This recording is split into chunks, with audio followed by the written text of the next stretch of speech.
तपपूर्ती या विशेष संग्रही अंक प्रकाशनाच्या निमित्ताने सर्व प्रथित यश पत्रकारांना आणि आपल्या मित्रांना आपण संबोधित करावं अशी विनंती सन्माननीय मुख्यमंत्री श्री देवेंद्रजी फडणवीस साहेबांना आपण करूया। जोरदार टाळ्यांच्या गजरामध्ये सन्माननीय मुख्यमंत्र्यांचं आपण स्वागत करूया। हिंदवी स्वराज्याचे सरसंस्थापक छत्रपती शिवरायांना मानाचा मुजरा करतो। भारतीय राज्य घटनेचे शिल्पकार भारतरत्न डॉक्टर बाबासाहेब आंबेडकर यांना मानवंदना अर्पित करतो। राष्ट्र निर्माणाची तपपूर्ती या मोदीजींच्या कार्यकाळाला 12 वर्ष पूर्ण झाल्यानंतर त्यांच्या कार्यावर प्रकाश टाकणारी ही जी काही एक हे कॉफी टेबल बुक आहे, पुस्तिका आहे, याच्या प्रकाशन प्रसंगी मंचावर उपस्थित असलेले ज्यांच्या संकल्पनेतून हे कॉफी टेबल बुक तयार झालं ते महाराष्ट्राचे भारतीय जनता पक्षाचे अध्यक्ष माननीय रवींद्र चव्हाणजी, मंत्री मंगल प्रभात लोढाजी, मुंबईचे अध्यक्ष अमित साटमजी, आमदार निरंजन डावखरेजी, योगेश सागरजी, संजय कुटेजी, सुनील राणेजी, राजेश पांडेजी,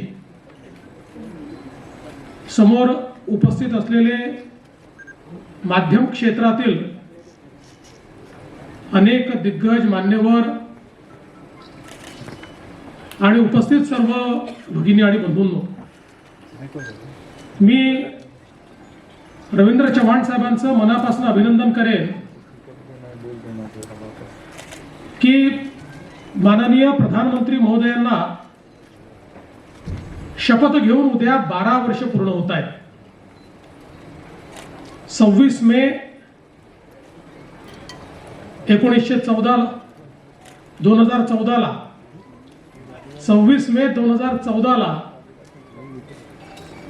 जो आवाज आपण सर्वांनी ऐकला, मैं नरेंद्र दामोदर दास मोदी, तो आवाज आजही आपल्या सर्वांच्या कानामध्ये निश्चितपणे त्या ठिकाणी गुंजतो आहे। आणि ही 12 वर्ष अक्षरशः थक्क करणारी अशा प्रकारची 12 वर्षे। एखाद्या देशाची शक्ती, एखाद्या देशाचा स्वाभिमान आणि आत्माभिमान कशा पद्धतीनं जागृत करून एक मोठं परिवर्तन घडवलं जाऊ शकतं हे गेल्या 12 वर्षामध्ये मोदीजींनी दाखवून दिलंय। जो देश एखाद्या याचकाच्या भूमिकेमध्ये, कधी एखाद्या बिचाऱ्या भूमिकेमध्ये आपल्याला पाहायला मिळाला, आज तो देश आत्मनिर्भर भारत अशा पद्धतीनं जगाच्या पाठीवर स्वाभिमानाने उभा असलेला गेल्या 12 वर्षाच्या या कार्यकाळात आपल्याला पाहायला मिळतोय। खरं म्हणजे 12 वर्षात मोदीजींनी वेगवेगळ्या क्षेत्रात केलेलं कार्य हे एका कॉफी टेबल बुक मध्ये मांडणं देखील अत्यंत कठीण आहे आणि त्याबद्दल एखाद्या भाषणामध्ये बोलणं हे तर त्याहीपेक्षा कठीण आहे। पण मला असं वाटतं की ही जी काही 12 वर्ष आहे ही नवभारताकडे जी काही भारताने वाटचाल केली त्याची ही 12 वर्ष आहे। विविध क्षेत्रांमध्ये जे परिवर्तन झालंय त्याची ही 12 वर्ष आहे आणि या परिवर्तनामध्ये सगळ्यात महत्त्वाची वाटचाल जर आपण काही केली असेल तर या देशामध्ये मोदीजींच्या नेतृत्वात सामाजिक क्षेत्रामध्ये जे विविध कार्यक्रम झाले, मग त्यामध्ये गरीबाला घर देणं असो, गरीबाला शौचालय देणं असो, गरीबाला गॅस देणं असो, गरीब लक्षित, गरीब केंद्रित अशा प्रकारचा जो अजेंडा या ठिकाणी मोदीजींनी चालवला त्या अजेंड्याला प्रतिसाद किंवा त्याचा परिणाम हा आपल्याला युनायटेड नेशन्सनी ज्यावेळी अहवाल प्रकाशित केला आणि या गोष्टीला मान्यता दिली की 10 वर्षामध्ये भारताने 25 कोटी लोकांना गरिबीपासून बाहेर काढलेलं आहे, हे ज्यावेळी जगाने मान्य केलं, मला असं वाटतं की त्यापेक्षा मोठा एक प्रकारे परिणाम दुसरा कुठलाच असू शकत नाही. 25 कोटी लोक जे गरिबी आणि एक्स्ट्रीम पॉवर्टीमध्ये होते, तीव्र गरिबीत होते, ते गरिबी रेषेच्या वर आले.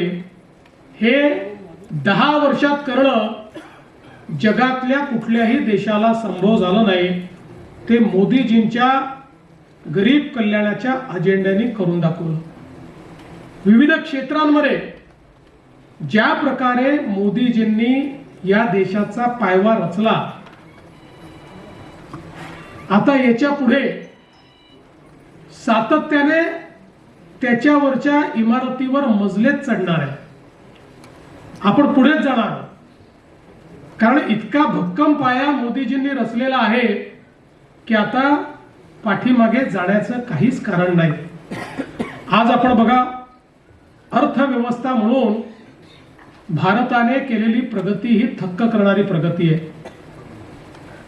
आपल्या भारताचा जीडीपी जो 2013-14 साली 103 लाख कोटी होता,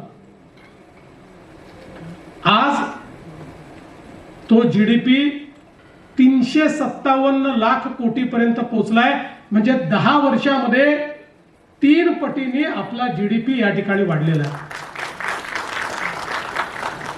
महाराष्ट्राचाच आपण विचार केला तर साधारणपणे 13-14 मध्ये जो महाराष्ट्राचा जीडीपी 13 लाख कोटीचा होता, तो आता 54 लाख कोटी रुपयांपर्यंत पोहोचलेला आहे. आणि मला असं वाटतं की ही जी काही एक प्रकारे देशाच्या अर्थव्यवस्थेची वाढ आहे, यासोबत या देशामध्ये संधी तयार व्हावी याकरता झालेले जे काही रिफॉर्म्स आहेत, या रिफॉर्म्स मध्ये मी तर असं म्हणेन की जीएसटी हा एक असा रिफॉर्म आहे की ज्याच्यामुळे आम्ही क्वांटम जंप घेतली. आज आपण बघा, जेव्हा जीएसटी या देशामध्ये आला आणि आम्ही ट्रेड बॅरियर्स त्या ठिकाणी तोडले. पूर्वीच्या काळी प्रत्येक राज्य आपला टॅक्स लावायचा आणि त्यामुळे आमच्याकडे परदेशी गुंतवणूकदार हे येऊ शकत नव्हते. ट्रेड बॅरियर्समुळे अनफेअर ट्रेड होता, त्यामुळे लेवल प्लेइंग फील्ड नव्हती. एक प्रकारे हे बॅरियर्स वेपनाइज केले जायचे, त्यातनं देशाच्या अर्थव्यवस्थेवर विपरीत परिणाम व्हायचा. अनेक वर्ष यूपीएच्या सरकारने जीएसटी आणण्याचा प्रयत्न केला, ते यशस्वी झाले नाही. पण मोदीजींनी जीएसटीवर एकमत घडवलं आणि घडवून या देशामध्ये जीएसटी आणला. मला आजही आठवतं की ज्यावेळी जीएसटीचं बिल राज्याच्या विधानसभेमध्ये मी मांडलं होतं, त्यावेळी विधानसभेमध्ये आमच्या विरोधकांनी खूप गदारोळ करून सांगितलं होतं, आपण मॅन्युफॅक्चरिंग स्टेट आहोत. मॅन्युफॅक्चरिंग स्टेट असल्यामुळे आपला आजचा जो वॅट आहे तो जीएसटीत कन्वर्ट झाला तर तो कमी होईल, महाराष्ट्राचं नुकसान होईल. महाराष्ट्राने जीएसटी स्वीकारू नये. त्यावेळेस मी भाषणामध्ये सांगितलं होतं की आपण मॅन्युफॅक्चरिंग स्टेट आहोत आणि बॉर्डरलेस व्यापार जर सुरू झाला तर आपला जो काही मॅन्युफॅक्चरिंग बेस आहे हा मोठ्या प्रमाणात वाढेल. आणि ज्यावेळेस मॅन्युफॅक्चरिंग बेस वाढतो त्यावेळी त्या मॅन्युफॅक्चरिंग करता कन्झम्पशन देखील करावं लागतं आणि म्हणून आपल्याला त्या माध्यमातून मोठ्या प्रमाणात जीएसटी मिळेल. आज आपण बघा, 2017, 18, 16, 17 जेव्हा आपला वॅट गेला आणि जीएसटी आला, त्यावेळी महाराष्ट्राचं हायेस्ट कलेक्शन हे 75,000 कोटी रुपये होतं, जे मागच्या वर्षी 2,75,000 कोटी रुपये झाले. आणि आत्ताच परवा आपण बघितलं असेल की जीएसटीचे आकडे घोषित झाले, या आकड्यांमध्ये आपल्या नंतरची जी दोन्ही राज्य आहेत, 2 नंबर आणि 3 नंबर, ती दोन्ही राज्यांना एकत्रित केलं तरी देखील महाराष्ट्राचा जीएसटी जास्त आहे. आणि एक क्वांटम जंप आपण त्या ठिकाणी घेतली जीएसटी मुळे. आणि सगळ्यात महत्वाचं की त्या काळामध्ये सगळे असं म्हणायचे की जीएसटी फेल होणार, आणि त्याचं कारण ते सांगायचे 20-25 देशाचा त्या ठिकाणी अनुभव सांगितला जायचा, या देशात फेल झाला, त्या देशात फेल झाला. पण मोदीजींनी जीएसटी तयार करताना या देशातली सगळ्यात मोठी क्रांती जर काही केली असेल, त्यावेळी भारत इतक्या युनिक पोझिशन मध्ये आहे. भारताने या सगळ्या परिस्थितीमध्ये जी भूमिका घेतलेली आहे, त्या भूमिकेमुळे आता एकदा वॉर जेव्हा स्टॉप होईल त्यानंतरचा जो काही इकॉनॉमिक राईज आहे त्याच्यामध्ये भारताला अत्यंत प्रमुख भूमिका मिळेल. मला असं वाटतं की ही जी एक कणखर अशा प्रकारची भूमिका, आणि भूमिका दाखवत असताना ऑपरेशन सिंदूर सारखं ऑपरेशन की ज्याच्यामध्ये भारताने आपली सामरिक शक्ती ही दाखवून दिली. कारण आपल्याला माहिती आहे भारत केवळ पाकिस्तानशी युद्ध लढत नव्हता, भारत हा एक प्रकारे चीनशीही सुडो वॉर लढत होता. कारण पाकिस्तानला शस्त्रास्त्र आणि सगळ्या प्रकारची लॉजिस्टिकल मदत ही चायना देत होतं. सगळा त्या ठिकाणी खर्च जो काही असेल त्यामध्ये आपल्याला कल्पना आहे की तो कुठून येत होता हे सगळ्यांना माहिती आहे.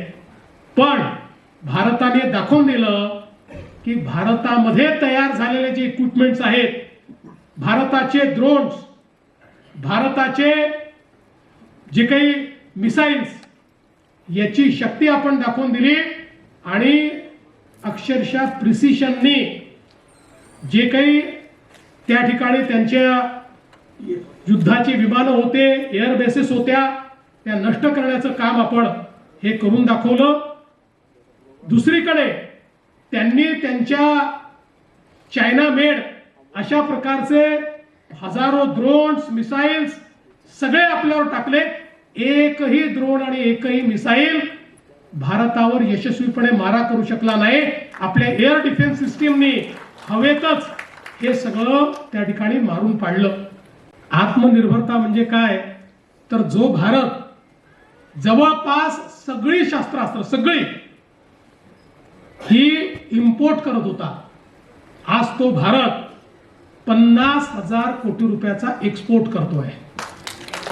आणि कालच माननीय देशाचे रक्षा मंत्री यांच्यासोबत शिर्डीमध्ये एका युनिटचं आम्ही उद्घाटन केलं. निबे इंडस्ट्रीजच्या मोठं युनिट आहे, जवळजवळ त्या ठिकाणी अर्ध्या किलोमीटरचे 9 शेड्स आहेत, ज्या ठिकाणी मिसाईल्स बनतायत, शेल्स बनतायत.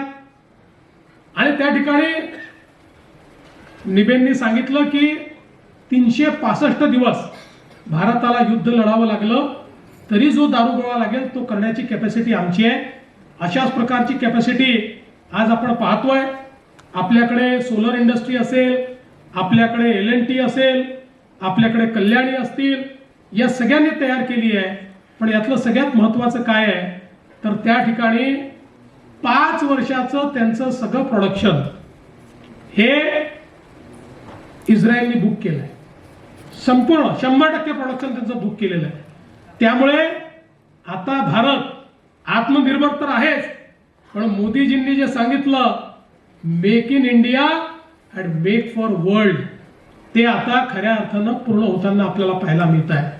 आणि म्हणून एक नवीन भारत की ज्याच्यामध्ये गरिबाचा विचार होतो, एक नवीन भारत की ज्याच्यामध्ये शेतकऱ्यांचा विचार होतो, ज्याच्यामध्ये महिला या लक्षित धरून बेटी बचाव पासनं बेटी पढाव पासनं तर लखपती दिदीपर्यंत विविध कार्यक्रमांच्या माध्यमातून महिलांना अधिकारिता दिली जाते. अशा प्रकारचा एक भारत, युवांची स्वप्न पूर्ण करणारा स्टार्टअप इकोसिस्टीम हा रुजवणारा भारत आज आपण या ठिकाणी या 12 वर्षात तयार झालेला बघतो आहोत. आणि म्हणूनच मला असं वाटतं की ही जी तपपूर्ती आहे, या तपपूर्तीच्या निमित्ताने रवींद्र चव्हाणजींनी हे जे काही कॉफी टेबल बुक या ठिकाणी प्रकाशित केलाय, यामध्ये मेजर हायलाइट्स हे आपण आणण्याचा प्रयत्न केलेला आहे. आणि विशेषतः मला आनंद आहे की ज्यांचं म्हणणं हे महाराष्ट्रातले लोक ऐकतात असे अनेक लोक माध्यम क्षेत्रातले हे आपण या ठिकाणी बोलवलेले आहेत. हा संपूर्ण विषय जे एम्प्लिफाय करू शकतात अशा पद्धतीची मंडळी या ठिकाणी सगळी आलेली आहेत. त्यामुळे मला विश्वास आहे की आपल्या सर्वांच्या माध्यमातून भारताची ही वाटचाल ही आपण जनाजनापर्यंत पोहोचवण्याचा प्रयत्न कराल. मी आपल्या सर्वांचे मनापासून आभार मानतो. माननीय रवींद्र चव्हाणजींचे मनापासून अभिनंदन करतो आणि माझं बोलणं संपवतो. जय हिंद, जय महाराष्ट्र.